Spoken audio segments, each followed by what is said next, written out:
So ADHD is a condition where the brain works differently to most people. It can affect children, young people and adults, and it will often mean people have trouble with things like concentrating and sitting still. So we're back again with another video from a supposedly reliable source spreading complete nonsense. So let's go through it and debunk this stuff. So notice how he says it's a difference in how your brain works, but doesn't actually provide any evidence for that, because there isn't any concrete evidence, and the diagnosis does not involve in any way an examination of your brain, and if it does, it's only to rule out an actual neurological disorder. So all these claims of neurodivergent and neurodevelopmental, this is just fancy scientific language to obfuscate the fact that all an ADHD diagnosis is a list of arbitrary criteria that some experts agreed upon, and if you hit the threshold, you get the label. That's it. It does feel as if ADHD is everywhere. One reason for that is greater awareness. It's a condition that people are now much more conscious of, particularly in adults, but also in children and young people. So lots of celebrities and sports stars have disclosed their diagnosis and spoken about what it's like to live with ADHD. People like the swimmer Michael Phelps, the gymnast Simone Biles, or the actor Tom Holland. So I think the stigma that once perhaps was attached to ADHD has reduced a bit. And so many people are now talking about it, it has become a bit more normalized. And I think all of that has led in turn to a huge growth in people receiving a diagnosis as they recognize the symptoms and think, that could be me. Another reason that he doesn't mention, unsurprisingly, for why it has exploded is because it was designed to explode. Referenced this book many times, which is the definitive debunk of modern psychiatry. Highly recommended. And in part of this book, they completely nuke the ADHD diagnosis and explain how it is explicitly designed to, even if you accept that it's a valid concept that some people have, even within that frame, it is designed to create massive numbers of false positives. So this is from the section titled Arbitrary Cutting Points and False Positives. Apart from their ambiguity, redundancy, and neglect of social context, using multiple diagnostic criteria supposedly helps to identify valid cases of mental illness. Some DSM disorders require that only a few criteria are met, whereas other disorders require many. The number of required criteria is arbitrary. Just as disorders are created and deleted with each revision of the manual, so too are the type and number of criteria. There is no established method or standards that DSM uses in deciding how many criteria should be required for any disorder. This is because no scientific links or any other indicators exist that psychiatric researchers themselves consider important between the diagnostic criteria and any specific biological pathology or anything biological. Without that scientific foundation, the decision about the number of criteria is essentially a practical and public relations problem. It is self-evident that when more criteria are required, fewer people will qualify as having the disorder, if, as we have shown earlier, the criteria are not merely synonyms. With fewer criteria, more people will be labeled as mentally ill. For example, DSM-IV requires that any 3 of 15 criteria be met to diagnose a child with conduct disorder. Why 3 and not 2, 5, or 7? Probably, if only 1 was required, many children would qualify for the mental illness. But if 7 were required, fewer would be defined as ill. The makers of DSM recognize this and use cutoff numbers so that not too many children are defined as disorder, causing public skepticism and scientific rebuke, and not so few children that funding for research and services might be decreased because the problem seems rare. Again, this is not a decision driven by scientific findings, but rather a public relations, economic, and political judgment. In general, the developers of DSM select cutoff points that boost the number of people that can be labeled as mentally ill using the DSM, even by their own estimates, which assume that DSM is describing valid disorders, an assumption that we do not make.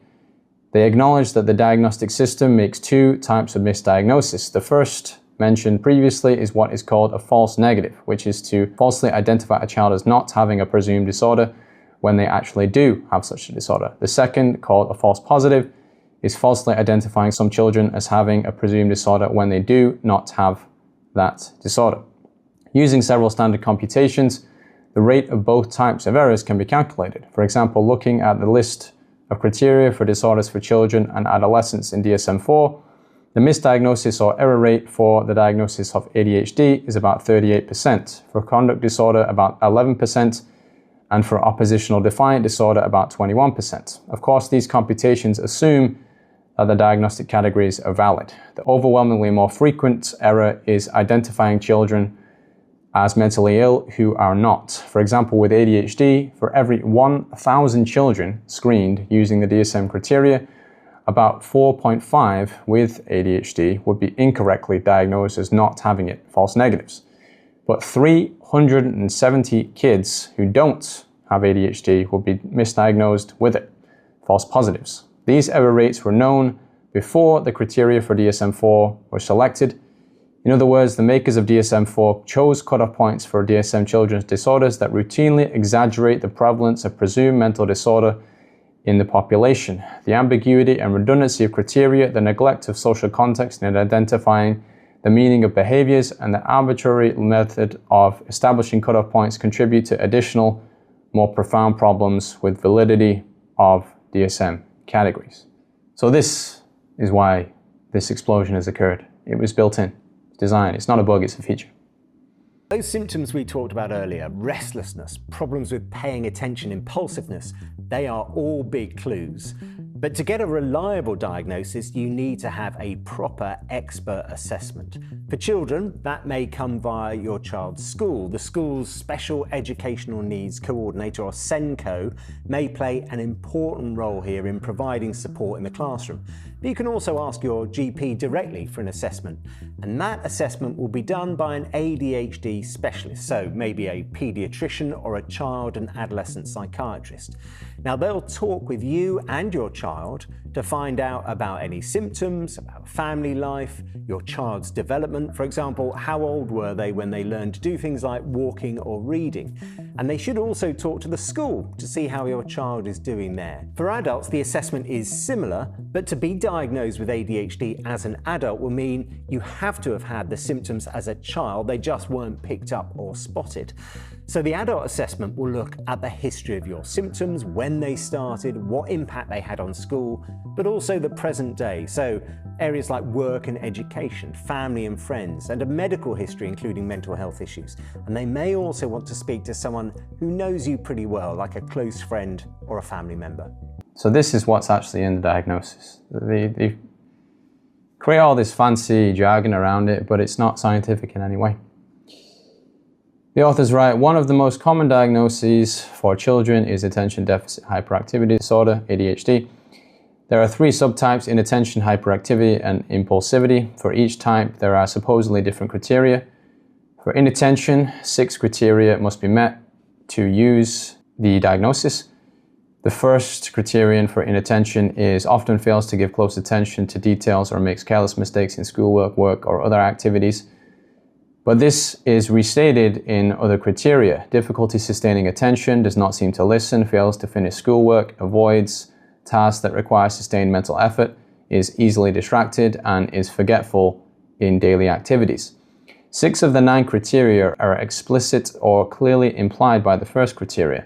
What at first appears to be a stringent threshold for use of the diagnosis, supposedly enhancing validity, is in reality one criterion restated in different ways. Little wonder that 10% of school children in the United States are labeled with the diagnosis. The redundancy also occurs in the criteria for hyperactivity, where 6 of 9 criteria must be met. The first criterion is often fidgets with hands or feet or squirms in seat. Other criteria are implicit in the first, often leaves seat, often runs about, has difficulty playing, quietly, often on the go, and often talks excessively. Apparently, the developers of this list then ran out of synonyms for fidgeting, which the Random House Unabridged Dictionary defines as to move about restlessly, nervously, or impatiently.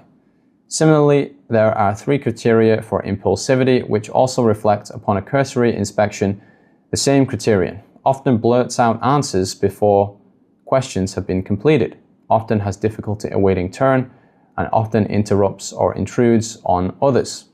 In the case of ADHD, therefore, there is really only 1 or maybe 2 criteria, and they are both implied in the title of the disorder. The title of the disorder says all the architects of DSM intended to say about this category. The point is that lists containing multiple criteria provide a false sense of validity by appearing to use substantively different criteria. Using synonyms as criteria does not enhance validity any more than using a checklist of synonyms for ghost, spirit, ghoul, or poltergeist would enhance the validity of the category ghost. Yeah, so the cause of ADHD isn't always clear, but it does look like there's a strong genetic link, as it often runs in families, so it may be caused by genetic differences. Spouting the same nonsense that I refuted in the Wired video, where the psychiatrist was saying the same thing, that somehow, if it runs in families, that implies that it's genetic.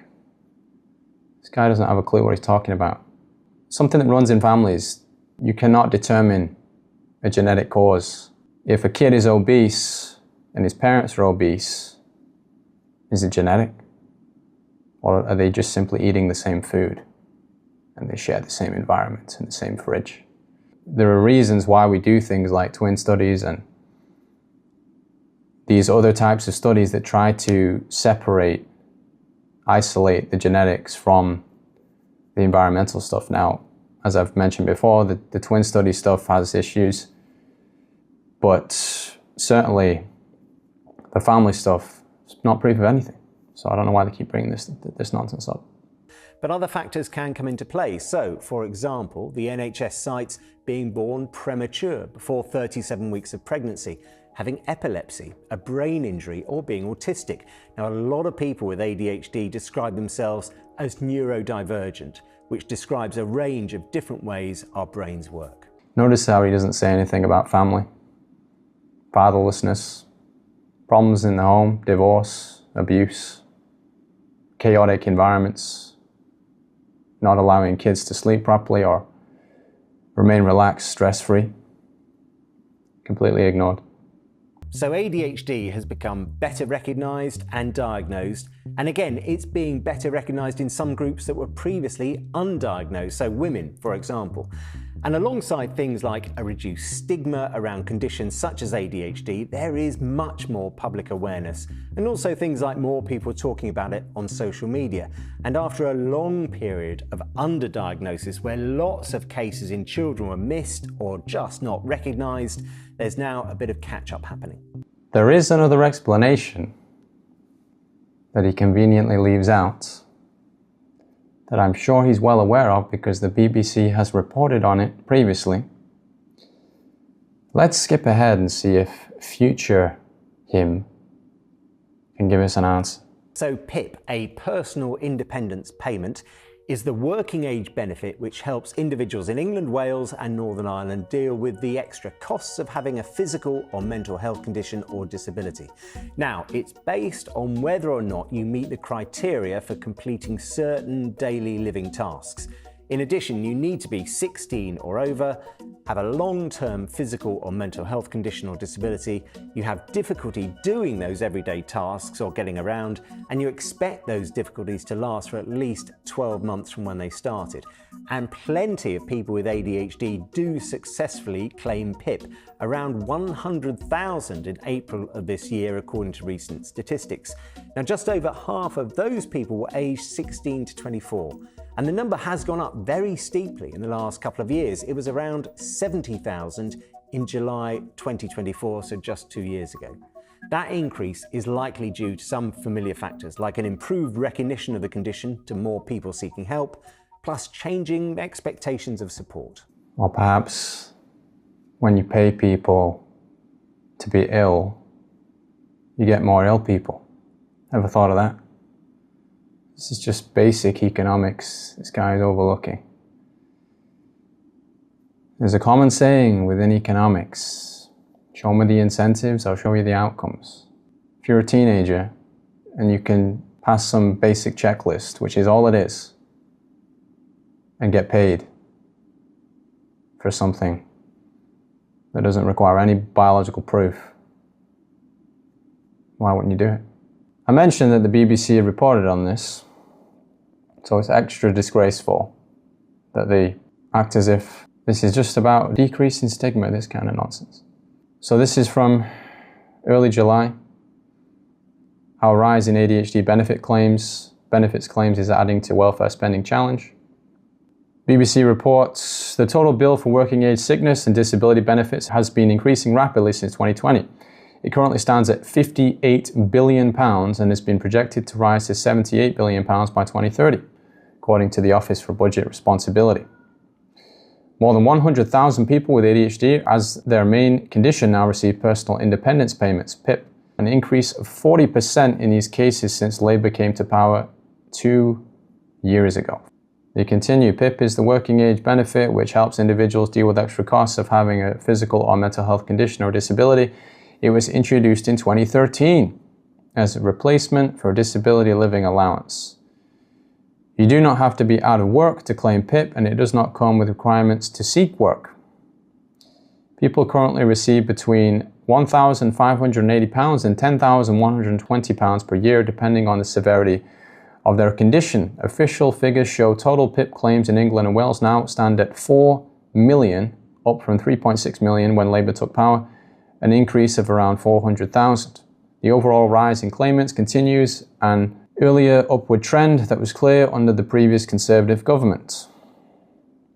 A growing share of new PIP claims since the 2020 pandemic has been related to mental health or neurodevelopmental conditions, with the share of total claims related to ADHD, autism, depression or anxiety rising from around 16.5% in 2020 to 24% in 2026. So the ADHD stuff is actually just the tip of the iceberg. There's another report from The Independent. They break it down by different psychiatric diagnoses. ADHD is around 100,000, that's nothing. The depressive disorders and anxiety, they're over 400k. Autism over 250,000. Mood disorders, vastly above ADHD as well. So it's just economics. You pay people to pass these arbitrary tests that are very easy to pass and hit these criteria because there's no biological examination required or needed. It's just checklists. So why wouldn't teenagers that have inherited this scam economy and are struggling, why wouldn't they try and get some money? Don't blame them at all. I take issue with the psychiatric establishment that wants to claim that all of this stuff is an illness and frame it that way. But whether people are struggling or not, they're doing this honestly or not, again, the economics, you subsidize, you get more of what you subsidize. So ADHD affects people in lots of different ways, and no two experiences are exactly the same. But this is really important. If anything in this video feels familiar, experts say the first step is to speak to a healthcare professional rather than relying on social media or online checklists alone. Yeah, go pay hundreds of pounds for one of these scam diagnoses and assessments, evaluations like are advertised in the London Metro. Here's a photograph that Sami Tamimi, psychiatrist, shared a few months back. Stuff is absolutely criminal. So to just reiterate, it's not a mystery why there's been this explosion. The UK government spends more on welfare than it takes in income taxes. So whether you are struggling with some kind of psychological issue or not, if your goal is to simply accelerate the death spiral of the UK economically, go ahead and claim PIP and get paid to be a psychiatry patient. Again, I don't blame these teenagers especially at all. But just don't pretend that this is any kind of brain disease. These people that want to claim, we just want to destigmatize and help people, it's all nonsense. This is economics.